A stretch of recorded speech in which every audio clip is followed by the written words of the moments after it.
Assalamu alaikum and welcome to this evening's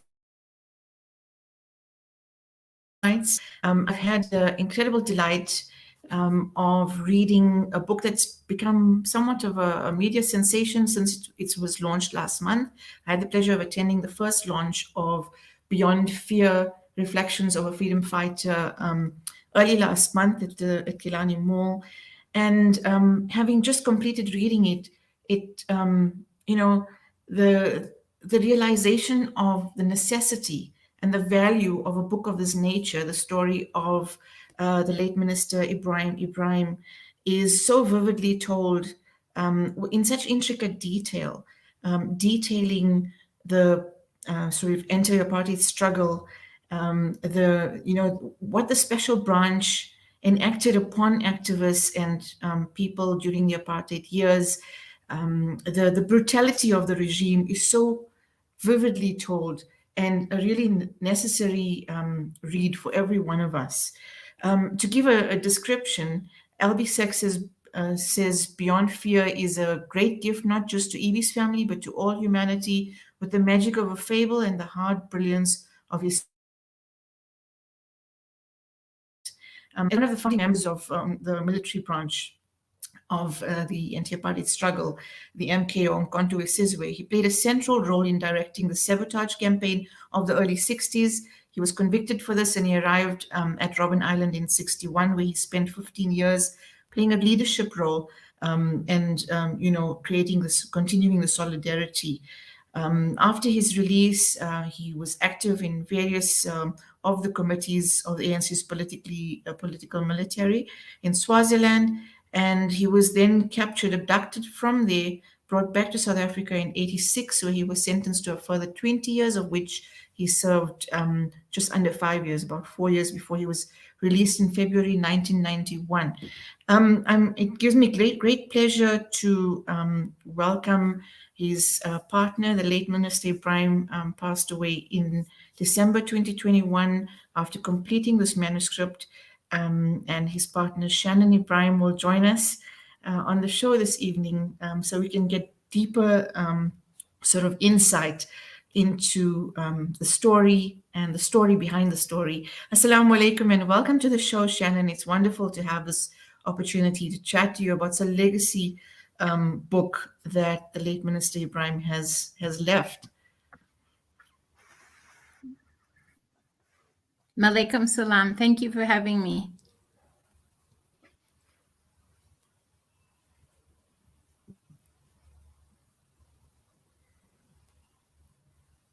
The connection is not 100%. I don't know if you can hear me.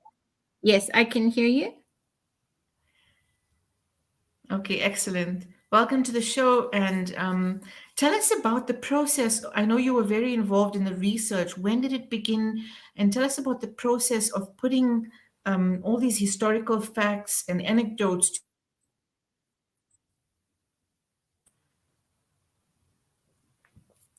Yes, so Ibi started this book, I'd say probably about 20 years ago when I first was living with him. Actually, we started working on this book. He knew that I was a writer, not necessarily an author, but a writer of journalistically, and he didn't want me to write the book. He made that quite clear. He wanted it to be in his own voice. And I think that was really important for freedom fighters to be able to tell their own stories in their own way, having their own ideology come through. So we worked on this on and off. The problem was, as you know, he was very busy doing ANC international work and then became a deputy minister. He was involved in conflict resolution around the world. So I would constantly be at him, when are you going to get moving on your book? And I guess everyone thinks that they have an eternal amount of time to write their books. With COVID, though, he did, under hard lockdown, have a lot of time to finish his memoirs. But when he got lung cancer last year, he still had quite a way to finish it, about a quarter left. So I assisted him in finishing the book. And we were very grateful to a good friend, Janet Smith, who is an accomplished author. She had worked at The Star as the op-ed editor. She had written the only book on Chris Hani. She helped to turn this book from a manuscript into something that was full of description and detail. And we're very grateful to her. So he finished the book, I'd say probably about 6 weeks before he passed away. And he never thought he would go. He was an eternal optimist that somehow he was going to overcome yet this other hurdle in his life. But sadly, that wasn't to be. So anyway, we decided we will do everything we can to make this book launch a success and get it known throughout the country and even maybe the world. So we're even in the process of trying to get it published in China, India, Pakistan, maybe even Britain and the US, because I think it's an inspiring story of the triumph of the human spirit. And I think it's something that everyone can learn something from. Absolutely. I have to agree with you that his triumph, and activism relayed through the kind of torture that they endured and the brutality of the state, it sort of plays back against each other. And I think this is what makes this book so valuable to every one of us that reads it, and to obviously many more that will read it in the future. I was especially struck by, like you say, the detail. It's quite, of course, it takes a great editor to sort of put this, but putting the initial material together, getting the real experiential detail down. I think that accomplishment, I want to show gratitude for that. That something of this nature has been accomplished, has been put together. Memoir is not an easy task, and that gratitude also that he was able to accomplish this at this late stage, at the end of his life. A beautiful legacy for your family and for every one of us. So there's definitely that. There was a passage that really struck out. Me weepy, it made me angry. It was such a distinct reminder of what the apartheid state reflected and what it represented. And there's a judge, Justice Steyn, on page 241, who says, case shows that the repression of crime does not grant unlimited powers to government agencies in bringing to justice alleged criminals, even in the absence of a protest by the authorities of the state of refuge. And earlier they say something about abuse of law must be avoided in order to protect and promote the integrity of the administration of justice. Such a huge contradiction, knowing that apartheid was in fact not a promotion of the integrity of the administration of justice, So for an apartheid judge to be able to say that in this landmark case really struck out for me. And he relays all of this in such detail. Speak to us about some of the sort of the legal processes around, were they, the kind of leaps that were made in this particular case, considering what those incarcerated and in particular the late minister had been through. Can you speak to us about some of that? Yes, if you think about the interconnections between the security police and the justice system and the judges, if you read about that second trial that he had, the first trial being for sabotage in 1963, and then this one that we're discussing in 1987, 88, and then his sentencing in 1989. The judge, it was so obvious that all the evidence that they had brought before the court had been fabricated, that he had tried to lay landmines in the border areas between Swaziland and South Africa. They had brought Mr. X, people who had become Askaris and had been working for the state. And they even had to, the defense team even had to go to London and have Jacob Zuma and Ronnie Castros give testimony that Ebrahim could never have given a military command because he wasn't part of the military machinery in Swaziland. He was in charge of the political machinery that oversaw the underground units that did the political work in South Africa. And so he couldn't have given that. And of course, his torture deed leaves goes to London with the prosecutor who was herself part of the AWB. We know this because in the day of sentencing, he says that after he read his statement to the court, and the judge gave his verdict, she shouts out, "Long live the AWB," as the state prosecutor. So I think it was such a connivance of the apartheid judiciary with the security police that there was no hope of real justice. So whatever they said never really made much sense.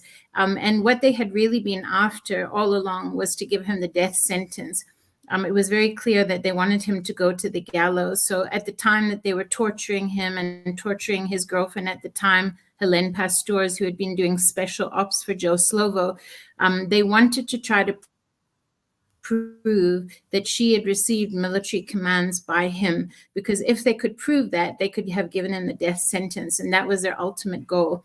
I think they were very angry that he was secretly smuggled into Durban by the Sheikh brothers and Shirish Soni in 1985, right under the noses of the security police, and for about 6 months hadn't known that he was operating in the country.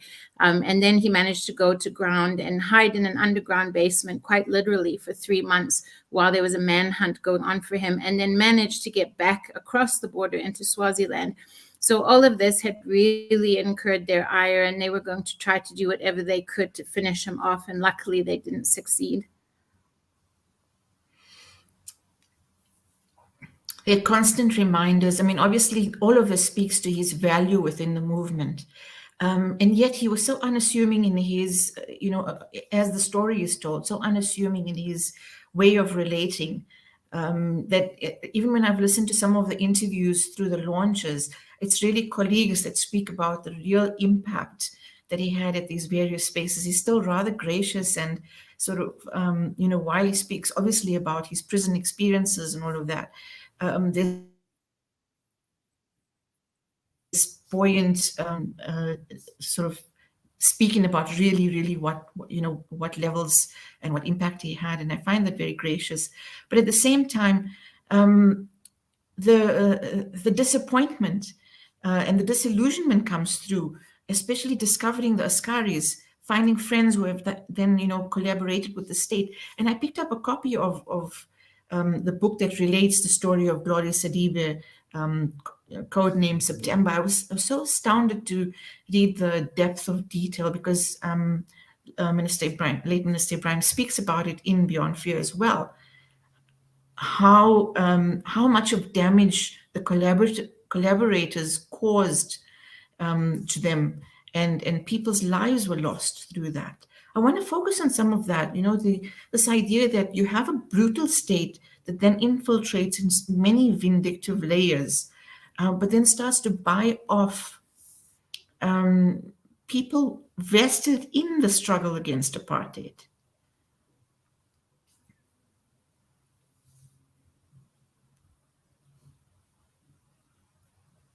So to some degree, yes. Can you hear me well, Shafinaaz? Because I'm not sure if the connection is okay. I can hear you fine. Thank you. Please go on. Okay. Yeah, so I think the whole story of September, as you say, Gloria Sidibe, is something that Ibi found very, very difficult to deal with, because he knew September well. He believed him to be a very good comrade. And then he gets taken by the Swazi police and imprisoned, and they hand him over. They're basically paid to hand him over to the apartheid hit squads, who then, I think, took him to Vlakplaas and really tortured him over many months, and he then becomes an Askari. And I think what that book that you're referring to is going through is, try to put yourself in the situation of someone who's being tortured almost to death. But I don't know, Ibi had always said that he could never understand how a comrade could betray any other comrade. And for him, he would have rather committed suicide and really rather died than to ever have to give up a person's name or location. He was quite clear about that. So when September basically is then working for the state, we don't know whether it was September who had actually found out where he was staying and had given him up, given his location up, or had he been followed to where his residence was before he was kidnapped in December 1986. That still remains a bit of a mystery. But we know that in his trial, the state brought September as the Mr. X. And he absolutely provided these bold-faced lies about how Ibi had been involved in landmines, that he had met him on certain occasions, which had never, ever happened. And to have been so completely taken by the other side and working for them and really putting people to their death, and having given up people like Ibi's friend Shadrach Mapumulo, who had been with him on Robben Island for many years. Basically, the likes of September had given up his whereabouts, and he was shot in the stomach and killed in the most brutal way. And I think that type of betrayal is something that he could never understand and never accept. And he says that in his statement to the court, that these are people who would sell their soul for a sixpence, and he could never understand them. And it wasn't the first time, because in 1963, when he was being tried for sabotage, he was accused number one in the what is known as the Little Rivonia trial in Pietermaritzburg with 19 others. There, his comrade Bruno Mtolo, Ronnie Castros can tell you much about Bruno Mtolo. He had been living with Ronnie Castros and Ibi in a house in Kloof where their MK unit was based. They used to keep the dynamite in the garage. Bruno would pretend to be the gardener, Ronnie the owner of the house, and Ibi the painter. That's how they would present themselves to the neighborhood. And they were a tight-knit group who had done the most amazing MK sabotage acts, bringing down electricity pylons on 3 major points in the Durban region and taking out all the electricity on the Durban coastline. They'd become sophisticated and very successful. And Bruno Mtolo gets caught and tortured. And this is the time at which the security police realized that if they were going to crack down on MK, that they had to torture these people almost to death, which is what happened. And he exposes their unit. And once again, he comes to court in 1963, and he betrays all his comrades, and he gave up the location of where they had been living, etc. And I think this is something that the people in the struggle could never fathom, they could never stomach. And it's been very, very difficult, I think, for them to forgive these Askaris for what they did. Because it really, as you say, the blood of so many was on their hands. And sadly, you know, there are Askaris at very high levels today who have never actually been exposed. And it's sad to think that, you know, so many people had been corrupted and co-opted into the apartheid regime. And I can also mention that in the book, he talks about an Indian man who was codenamed Librarian, who had come to visit him a number of times after he got out of Robben Island in 1979. It befriended him, had brought his taken Ibi for lunch with his family, really ingratiated himself with his life. And after about a year of being banned and restricted in Reservoir Hills, it turns out that this was an agent, and everything that he would hear from people in Swaziland, he was reporting to the security police. And once they realized he was going to give up Ibi, that's when O.R. Tambo basically gives instruction after only 1 year out of prison that Ibi must be spirited out of the country, which he was, and taken into Swaziland. And that starts a whole new chapter of his life as being in exile, first to go to Angola in the camps, to go to Russia, and then to be heading the ANC's command in Swaziland, heading the regional political and military committee. So there's been a series of agents all the way along. And as you say, it's quite a fascinating part of his story. But it also makes one, you know, think about, well, the psychological aspects of betrayal. But at the same time, if we look at it now, you know, two and a half decades into democracy, what does it speak about forgiveness and about moving on and about reestablishing what our trust is in the political realm right now? You look at, you know, members of the special branch or the apartheid police. As much as the TRC sought to create this sort of bubble of reconciliation, has it really established quite that? And this book is a reminder of exactly what happened, in a very sort of authentic and, you know, straightforward way, and that retribution hasn't really put us in a place of trust. There's this essential mistrust in the space of how Askaris and apartheid police have been reassimilated into various, spaces, whether those are political or social or medical, and it brings all those questions to the fore. And some of his disillusionment shows out in I think there's a part where he writes about the flak blast commanders, and people who just sort of feel that they did what they did because they were doing their job, and they still believe they were fighting communists, and the great sort of Swat Khafar, and that sort of thing. And You know, it can't be underplayed that this is yeah, a the sad necessary thing. conversation to be reenacted. Yes, I was just going to say, when I was helping him do research for this book, I always felt that I had to have a confrontation with the person who had tortured him so badly in John Forster Square, and so many others, including Helene, as he talks about in the book, and Barbara Hogan, and a whole host of comrades. Called his torturer, Nicholas Dietlief's, a psychopathic, sadistic man. So I had looked up in the white pages, this is around 2011, and found an N. Dietlief's in the book, and I'd called that number, and it turned out to be his son, who was also called Nick Dietlief's, and he said, the other N. Dietlief's in the book is my dad. So I phoned him. Having a slightly different accent, he thought that I was writing a book about Ibrahim and Helene, and he went on a complete rant about how these are evil, evil communists, how when he was being tortured, they had treated him with kid gloves. And I must come and see him so that he can tell me what these people are really about. There wasn't an ounce of remorse for anything he had done. He had never asked for amnesty. He's never been prosecuted. We sat recently in the reopened inquest into Neil Agat's death. And strangely enough, we sat on the same bench in court as Nicholas Dietlief's, who has been accused of being an accomplice or involved in the murder of Neil Agat. And likely the recommendation is that he should be prosecuted for that. But the problem is most of these security branch people are living on very big pensions down the Durban coastline, in various places in South Africa. Many of them are here in Pretoria, and they really haven't gone through that mental transformation that the rest of the country have.